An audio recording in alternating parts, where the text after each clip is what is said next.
रब्ब इश्रह ली सदरी वयस्सिर ली अमरी वहलुल उक़दतम मिन लिसानी यफ़क़हू क़ौली।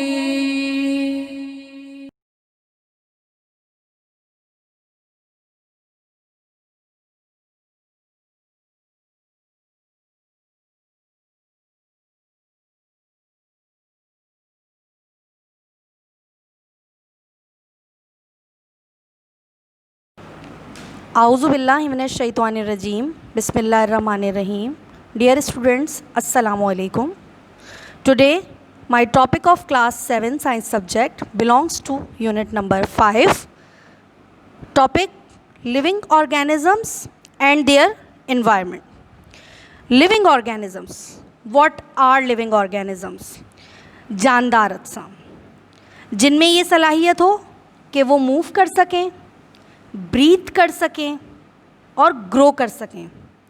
ना सिर्फ ये बल्कि अपनी पॉपुलेशन को इंक्रीज़ कर सकें और एनवायरनमेंट में मुख्तलिफ माहौल के हिसाब से एडजस्ट कर सकें।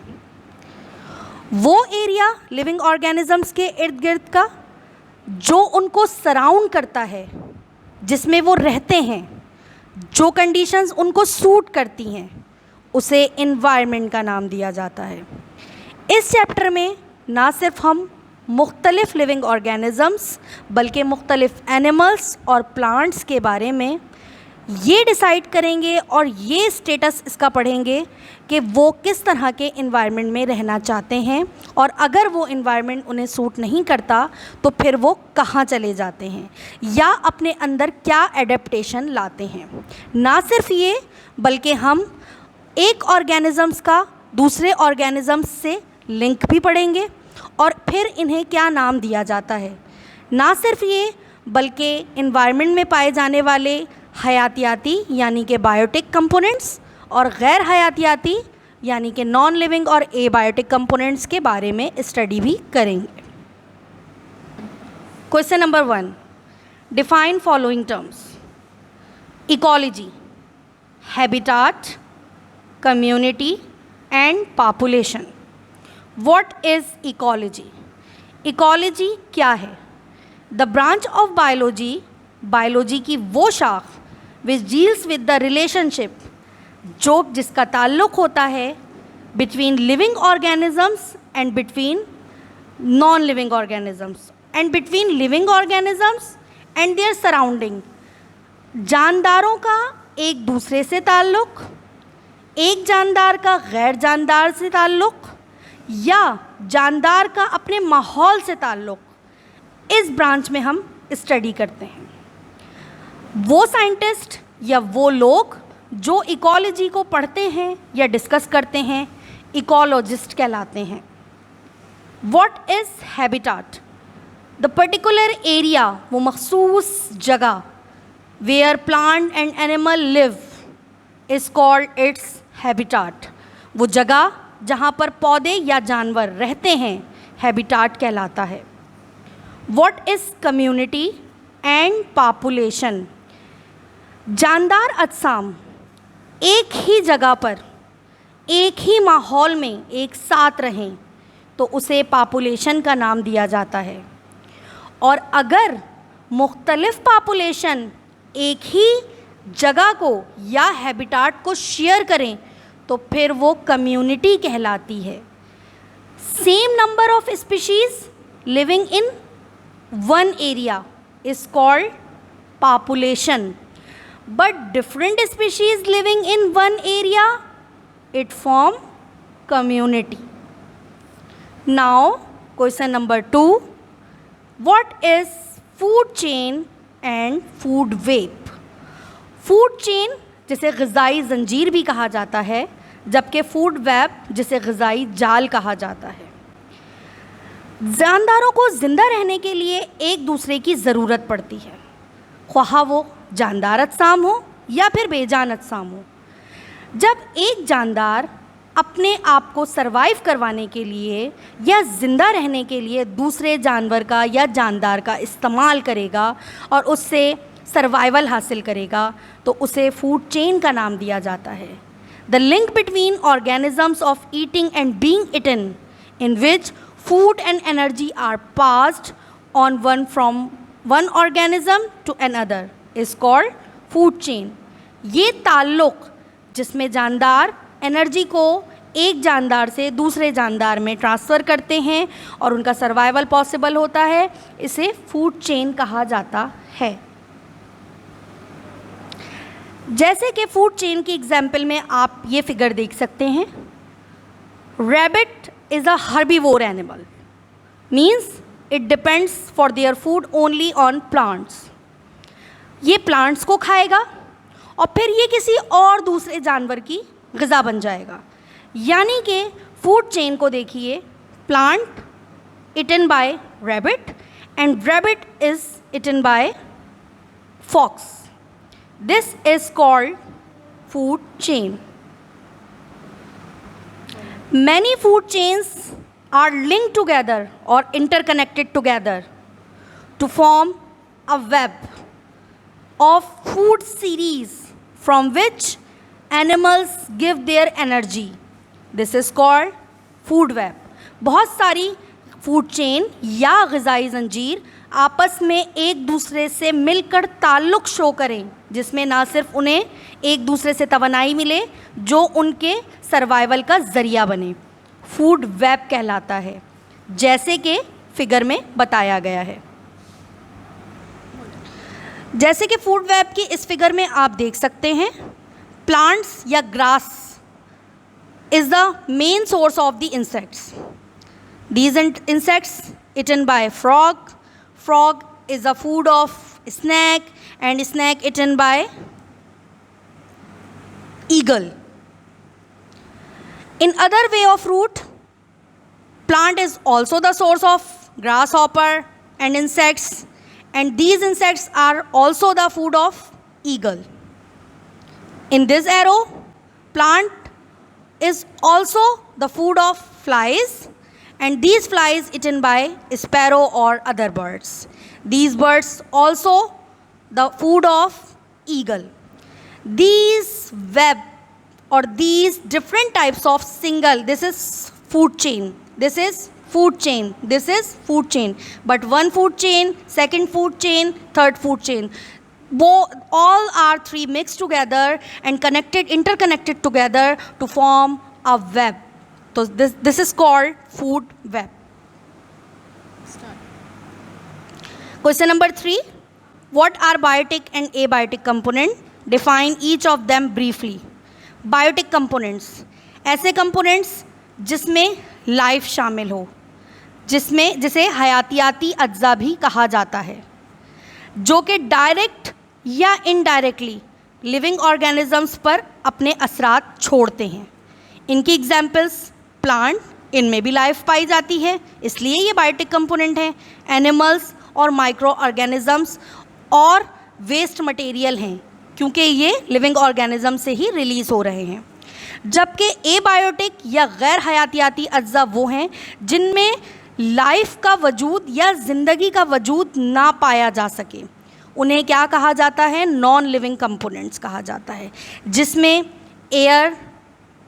एयर प्रेशर, सॉइल और वाटर वगैरह शामिल है। Question number 4. What do you know about environment? Describe the two main types of environment. What is environment? An area around the living organism. वो इर्द गिर्द का इलाका जानदार अजसाम के गिर्द जिसने उसे सराउंड किया हुआ है, इन्वायरमेंट कहलाता है। इन्वायरमेंट दो तरह के होते हैं, एक नेचुरल इन्वायरमेंट और दूसरा आर्टिफिशियल इन्वायरमेंट। नेचुरल इन्वायरमेंट वो इन्वायरमेंट होगा जो कि कुदरती तौर पर पाया जाता है और वो अल्लाह ताला की तरफ से आपको ज़मीन पर उसी हालत में मिलता है, जिसे जानदार अपने सर्वाइवल के लिए और अपनी ज़िंदगी को आगे बढ़ाने के लिए रहते हैं। फॉर सपोज़ स्क्वायरल, गिलहरी अपने आपको ज़िंदा रखने के लिए वुडलैंड का इंतखाब करती है, दरख्त के स्टेम्स में, तनों में होल बनाकर रहती है, इसलिए ये नेचुरल एनवायरनमेंट है। इसी तरीके से अगर आप दूसरी एग्जाम्पल की बात करें तो दूसरी एग्जाम्पल्स में इंसेक्ट्स भी आ जाते हैं जो कि अपने आप को रखने के लिए प्लांट्स का इंतखाब करते हैं और अपने सर्वाइवल के लिए उसी जगह को मौजू समझते हैं। जबकि एक ऐसा एनवायरनमेंट जिसे इंसान ने तख्लीक किया हो, जो कि मैन मेड हो, उसे हम क्या कहते हैं? आर्टिफिशियल एनवायरनमेंट कहते हैं। फॉर एग्ज़ाम्पल फ़िशेज़ नेचुरली, अगर वही फ़िशेज़ समंदर में पाई जाती हैं या पॉन्ड्स में पाई जाती हैं या लेक्स में पाई जाती हैं तो वो नेचुरल एनवायरनमेंट होगा। लेकिन अगर उन्हीं फ़िशेज़ को एक बॉक्स में बंद कर एक्वेरियम की शक्ल दे दी जाएगी तो हम उसे क्या कहते हैं? आर्टिफिशियल एनवायरनमेंट कहते हैं। इसी तरीके से जानवर जो कि फॉरेस्ट में या जंगलात में पाए जाते हैं तो वो नेचुरल एनवायरनमेंट है उनके लिए। लेकिन अगर उन्हीं को पकड़कर ज़ू में या मुख्तलिफ़ हैबिटाट में फ़िट कर दिया जाए या मुख्तलिफ़ पार्क्स में फ़िट कर दिया जाए तो फिर वो मैन मेड या फिर आर्टिफिशियल एनवायरनमेंट बन जाता है। Question number 5, what is an adaptation? Explain how desert and water swamps, plant and animals adopt their surrounding. Adaptation means अपने अंदर तब्दीली माहौल के हिसाब से, क्योंकि जो जानदार अपने अंदर तब्दीली पैदा नहीं कर सकते तो फिर उनका सर्वाइवल मुश्किल हो जाता है और फिर उनकी स्पीशीज़ को ख़तरा लाहक हो जाता है और वो स्पीशीज़ एंडेंजर्ड स्पीशीज़ कहलाती हैं और जो बिल्कुल ख़त्म हो जाएं उन्हें एक्सटिंक्ट स्पीशीज़ कहा जाता है। वो खुसूसियात जो जानदार अपने आप के हिसाब से अडेप्ट कर ले और अपने आप को ढाल ले, एडेप्टेशन कहलाती हैं। इसकी सबसे बेस्ट मिसाल डेज़र्ट प्लांट के अंदर जो कि सहरा में पाई जाती हैं, क्योंकि डेज़र्ट का इलाका पानी उसमें नहीं पाया जाता, तो इसलिए उन प्लांट्स की रूट्स अपने आप को अडेप्ट करती हैं। क्योंकि अंडरग्राउंड पानी बहुत ज़्यादा पाया जाता है तो वो क्या करती हैं? अपने रूट्स को अंडरग्राउंड डीप लॉन्ग कर लेती हैं ताकि वहाँ से उन्हें वाटर मिलता रहता है। अब एक और बात भी है कि वो अपने आप को और कैसे बचाते हैं, क्योंकि डेज़र्ट में तो गर्मी बहुत ज़्यादा होती है और वहाँ का टेम्परेचर बहुत ज़्यादा हाई होता है। तो मैं इसके लिए मिसाल आपको कैक्टस प्लांट की दूंगी। कैक्टस प्लांट अपने ऊपर हॉर्न्स और हार्ड स्किन डेवलप कर लेता है। उससे उसे फ़ायदा ये होता है कि वो रूट से जो पानी एब्जॉर्ब करता है वो पानी एनवायरनमेंट में लॉस नहीं होता, जिसकी वजह से उसकी ज़िंदगी बच जाती है और वो सर्वाइव कर जाता है। इसी तरीके से अगर जानवरों में मिसाल दी जाए तो जानवर अपने सर्वाइवल के लिए और अपने आप को मुख्तलिफ़ जानदारों से और मुख्तलिफ़ जानवरों से, बड़े जानवरों से बचाने के लिए चट्टानों में और स्टोन्स में और मिट्टी के अंदर हाइड कर लेते हैं ताकि, और फिर वो रात में बाहर आते हैं ताकि उनका दिन का वक्त जो है वो आराम से गुजर जाए। अगर इस तरह से वो ना करेंगे तो उनकी स्पीशीज़ ख़त्म हो जाएंगी। कैमल जो कि सहराई इलाकों में ज़्यादा पाया जाता है तो वहाँ पर उनको ग़िज़ा वग़ैरह की मैसर बहुत कम होता है, जिसकी वजह से वो अपने फूड को अपने हम्स में, कुब जो होता है उनका, उसमें स्टोर कर लेते हैं और वाटर, इस वाटर को और फूड को वो यूज़ करते हैं मुख्तलिफ़ टाइम के लिहाज से। इसके अलावा लिज़र्ड की मिसाल भी दी जा सकती है। लिज़र्ड अपना वाटर लॉस होने की वजह से अपने ऊपर एक थिक स्केली स्किन डेवलप कर लेती है, जिसकी वजह से उसकी बॉडी से पानी नहीं निकलता तो वो सरवाइव कर जाती है। Question number 6, draw a label diagram of nitrogen cycle, also right it's steps. Steps are found in the graphical representation you see in the figure. Firstly, nitrates in the soil. मिट्टी में जो nitrates मौजूद होती हैं इन्हें plant अपनी growth के लिए यूज़ करता है और प्लांट्स में प्रोटीन पाई जाती है। ये प्लांट फूड होते हैं एनिमल्स का। जब ये इन्हें इनटेक करते हैं तो इनके मीट में ये एज ए प्रोटीन कंपोनेंट शामिल हो जाता है। प्रोटीन कंपोनेंट इसमें शामिल हो जाता है, तो फिर ये अपने वेस्ट प्रोडक्ट के ज़रिए दोबारा इसे सॉइल में कन्वर्ट कर देते हैं। सबसे ऊपर हेडिंग में आप देख सकते हैं हवा में जो नाइट्रोजन मौजूद है वो नाइट्रोजन कहाँ से आ रही है। ये नाइट्रोजन जब वेस्ट प्रोडक्ट के ज़रिए, एनिमल्स के वेस्ट प्रोडक्ट के ज़रिए सॉइल में चली जाती है, तो सॉइल में मौजूद बैक्टीरिया इस वेस्ट प्रोडक्ट को यूज़ करते हैं और इसे डीनाइट्रीफाइंग कर देते हैं, नाइट्रोजन के असर को ख़त्म करके, और फिर इसे एयर में रिलीज़ कर देते हैं। फिर ये हवा में शामिल हो जाती है, जिसकी वजह से थंडर स्टॉर्म्स और बिजली की गरज चमक हमें नज़र आती है। ये फिर दोबारा से प्लांट्स यूज़ करते हैं, और प्लांट्स यूज़ करने के बाद ये दोबारा से सॉइल का हिस्सा बन जाती है। ये सॉइल प्लांट को ग्रो करने का बायस बनते हैं, और एनिमल्स इसे दोबारा अपने फूड के तौर पर इस्तेमाल करते हैं। जैसे ही ये इंसान और जानवरों के जिस्म में जाती है तो ये गोश्त का हिस्सा बन जाती है, और गोश्त का बेसिक कंपोनेंट प्रोटीन है। अब मैं बार बार इस डायग्राम में प्रोटीन का जिक्र कर रही हूँ, नाइट्रोजन का जिक्र नहीं कर रही, तो मैं आपको ये बताती चलूँ कि मैं आपको प्रोटीन्स की जो बिल्डिंग ब्लॉक्स होते हैं वो नाइट्रोजन है। नाइट्रोजन बेसिकली हाइड्रोजन के साथ मिलाकर अमाइनो ग्रुप बनाते हैं, और अमाइनो ग्रुप कहते हैं NH2 ग्रुप को। एटलीस्ट प्रोटीन के वन चेन में 20 अमाइनो ग्रुप्स होते हैं, यानी कि 20 अमाइनो एसिड आपस में मिलेंगे तो फिर एक प्रोटीन का मॉलिक्यूल बनता है, जो कि हमारे इन्वायरमेंट के लिए बहुत ज़्यादा ज़रूरी है। ये प्रोटीन स्प्लिट हो जाता है, डीनाइट्रीफाइंग हो जाता है, और अपने अंदर से नाइट्रोजन को रिलीज़ कर देता है, और इस तरह से ये साइकिल चलती रहती है। Question number 7, what is carbon cycle? Also explain different steps of carbon cycle with the help of label diagram. You see the figure of carbon cycle.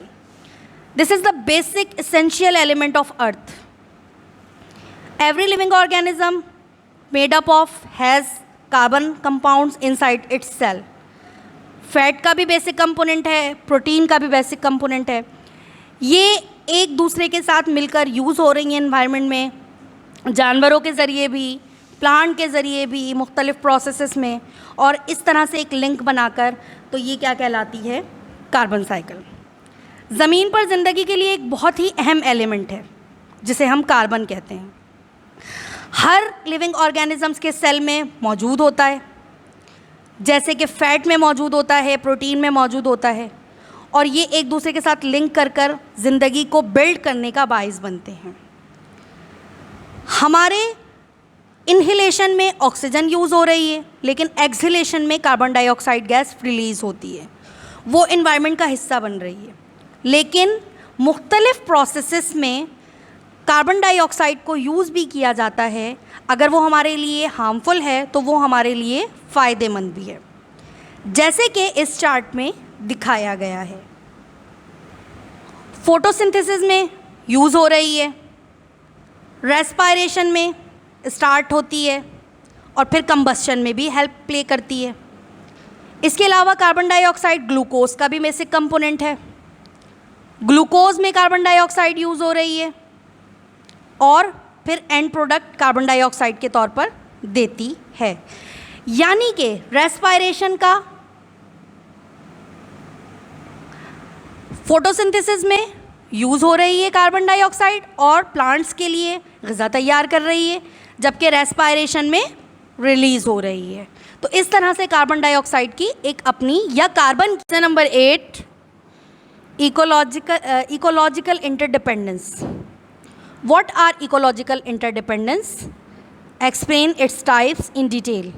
Ecological interdependence से मुराद जानदारों का अपने सर्वाइवल के लिए माहौल में मौजूद मुख्तलिफ एबायोटिक और बायोटिक कंपोनेंट्स पर इन्हिसार करना है।